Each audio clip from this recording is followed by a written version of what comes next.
Ella Fitzgerald. Ella Jane Fitzgerald, born on April 25, 1917, was an American jazz singer, sometimes referred to as the First Lady of Song, Queen of Jazz, and Lady Ella.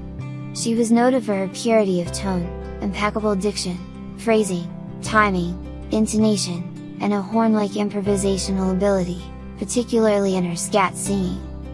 After a tumultuous adolescence, Fitzgerald found stability and musical success with the Chick Webb Orchestra, performing across the country but most often associated with the Savoy Ballroom in Harlem. Her rendition of the nursery rhyme A Tasket helped boost both her and Webb to national fame. After taking over the band when Webb died, Fitzgerald left it behind in 1942 to start her solo career. Her manager was Mo Gale, co-founder of the Savoy, until she turned the rest of her career over to Norman Granz, who founded Verve Records to produce new records by Fitzgerald.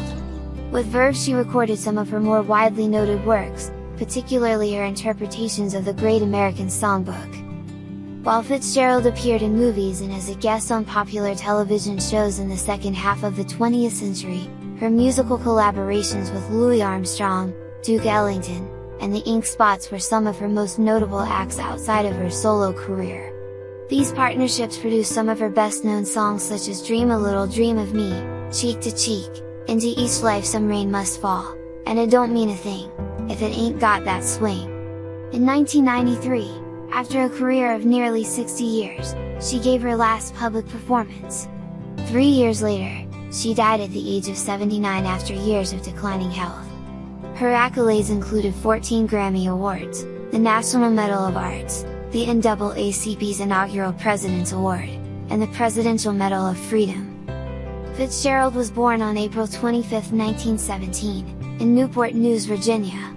She was the daughter of William Fitzgerald and Temperance Tempe Henry, both described as mulatto in the 1920 census. Her parents were unmarried but lived together in the East End section of Newport News for at least 2.5 years after she was born. In the early 1920s, Fitzgerald's mother and her new partner, a Portuguese immigrant named Joseph da Silva, moved to Yonkers, in Westchester County, New York. Her half-sister, Frances da Silva, whom she stayed close to for all of her life, was born in 1923. By 1925, Fitzgerald and her family had moved to nearby School Street, a poor Italian area. She began her formal education at the age of 6 and was an outstanding student, moving through a variety of schools before attending Benjamin Franklin Junior High School in 1929. Starting in 3rd grade, Fitzgerald loved dancing and admired Earl Snakehips Tucker. She performed for her peers on the way to school and at lunchtime. She and her family were Methodists and were active in the Bethany African Methodist Episcopal Church, where she attended worship services, Bible study, and Sunday school. The church provided Fitzgerald with her earliest experiences in music.